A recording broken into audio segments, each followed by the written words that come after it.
حضرت علقمہ، اب اس میں تفصیل میں جاؤں گا ٹائم لگ جائے گا. حضرت علقمہ کی زبان سے آخری وقت میں کلمہ نہیں نکل پا رہا تھا. بڑا سلطان صاحب غصہ ہو رہے ہیں آپ؟ نہیں آپ غصہ ہو رہے ہیں؟ وہ کہاں گیا وہی صاحب کہا آپ کے کہاں ہیں؟ میرے بزرگ دوستوں میری بات سن لو. صرف حضرت علقمہ صحابی ہیں، کلمہ نہیں نکل پا رہا ہے. کب؟ آخری وقت میں. لوگ کوشش کر رہے وہ نہیں پڑھ پا رہے. فوراً ان کی بیوی بارگاہ مصطفیٰ میں پہنچی. سبحان اللہ. حضرت علقمہ کی بیوی نبی دو جہاں کی بارگاہ میں پہنچی. عرض کہ یا رسول اللہ میرے شوہر کا آخری وقت ہے. اے میرے سر آقا وہ کلمہ نہیں پڑھ پا رہے ہیں، ان کی زبان سے کلمہ نہیں نکل پا رہا. میرے سرکار کلمہ پڑھنے سے ان کی زبان پر ایسا لگتا ہے کہ تالا لگ گیا ہے. میرے سرکار کرم فرما دے. اللہ کی پیارے رسول نے حضرت مولا علی کو یا حضرت بلال حبشی کو فوراً بھیجا، جاؤ کلمے کی تلقین کرو، کوشش کرو. آ گئے. اب کوشش کر رہے لا الہ الا اللہ محمد رسول اللہ، لا الہ الا اللہ محمد رسول اللہ، لا الہ الا اللہ محمد رسول اللہ. کوشش کر ڈالی لیکن ان کی زبان کھل نہیں سکی. حضرت علقمہ کلمہ پڑھ نہیں سکے. واپس آ گئے. بلال حبشی یا مولا علی واپس آ گئے. کہ یا رسول اللہ ہم نے تو پوری کوشش کر ڈالی لیکن علقمہ کی زبان کھل ہی نہیں پا رہی. میرے سرکار وہ کلمہ نہیں پڑھ پا رہے ہیں، ان کی زبان سے کلمہ نہیں ادا ہو رہا ہے. میرے آقا نے فرمایا کیا ان کی ماں ہے؟ کہہ دو سبحان اللہ. سبحان اللہ. سبحان اللہ. کیا ان کی ماں ہے؟ ہاں آقا ان کی ماں بہت بوڑھی ہیں، بوڑھی ماں ان کی ہیں.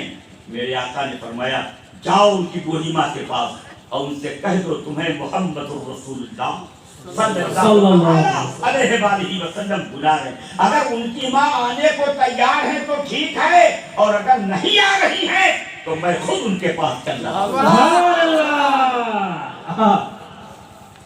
میرے بزرگوں دوستو،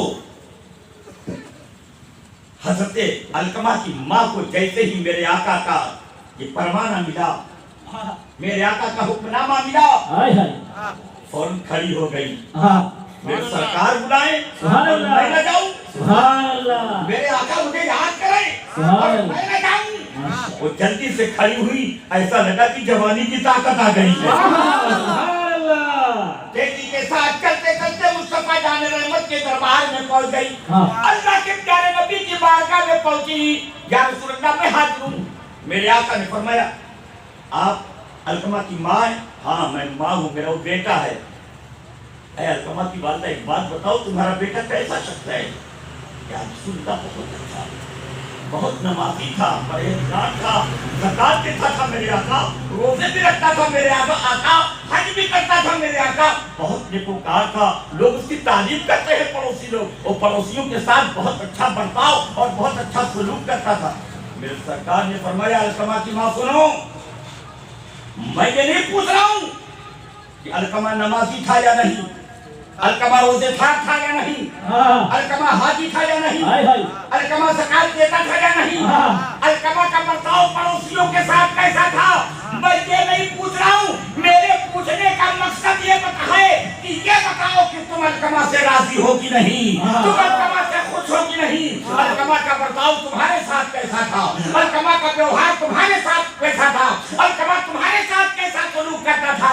تم اپنے بیٹے علقمہ سے راضی ہو یا نہیں، تم اپنے بیٹے علقمہ سے خوش ہو یا نہیں. علقمہ کی والدہ نے فوراً کہا یا رسول اللہ میرا بچہ اچھا تھا، نیکوکار تھا، پرہیزگار تھا، متقی تھا، نمازی تھا، حاجی تھا، زکات دینے والا تھا، روزہ رکھنے والا تھا، لوگوں کے ساتھ اچھا برتاؤ کرتا تھا.